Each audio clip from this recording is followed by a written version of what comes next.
Welcome back to wellness yoga and exercise. আজকে আমি করব ডলফিন পোজ যোগা। এটি একটি ইন্টারমিডিয়েট যোগা, যেটি ইজি যোগা এবং অ্যাডভান্স যোগার মধ্যবর্তী একটি যোগা। ডলফিন পোজ করার জন্য প্রথমে বজ্রাসনের পজিশনে বসে যেতে হবে। এরপর ধীরে ধীরে সামনের হাত দুটো মাটির উপরে কনুই অবধি ভর দিয়ে, যতটা যাবে ততটাই ভর দিয়ে হাত দুটোকে হয় সোজা মাটির উপর উবুর করে রাখতে হবে, অথবা দুই হাতের আঙ্গুলে একসাথে ধরে পিঠ এবং কোমরকে উপরের দিকে উঠবে এবং পা সোজা হবে। এই অবস্থায় পা একটু সামনের দিকে আনতে হবে। এই আসনটি করতে অনেকেরই অসুবিধা হয়, সেক্ষেত্রে গোড়ালি একটু চেড়ে রাখলে কোনো অসুবিধা হয় না এবং পায়েও খুব বেশি স্ট্রেচ পড়ে না।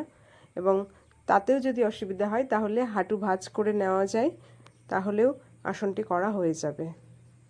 এই অবস্থায় 10-15 সেকেন্ড থাকতে হবে।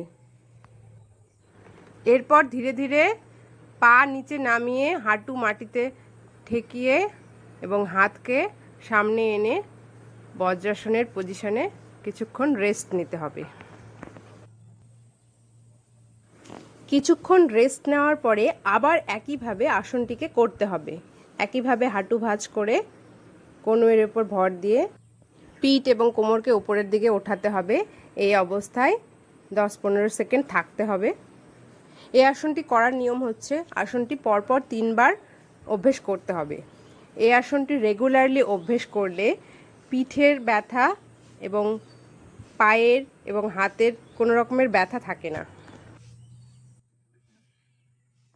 এরপর আবারও কিছুক্ষণ বজ্রাসনে রেস্ট নিয়ে তারপর আবার আসনটিকে করব।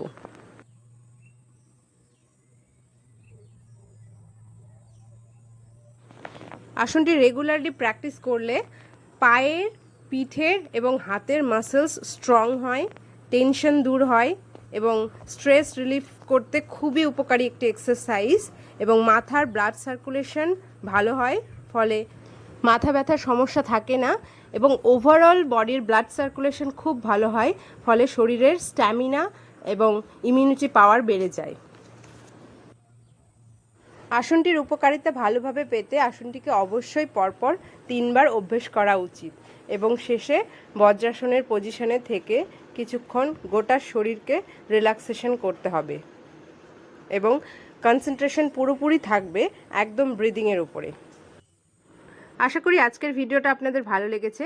যদি ইউজফুল মনে হয় তাহলে অবশ্যই ভিডিওটাকে লাইক, শেয়ার এবং কমেন্ট করবেন এবং যারা চ্যানেলে নতুন তারা অবশ্যই চ্যানেলটাকে সাবস্ক্রাইব করে নেবেন।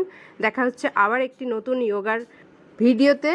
Keep practising yoga and stay healthy, happy and fit.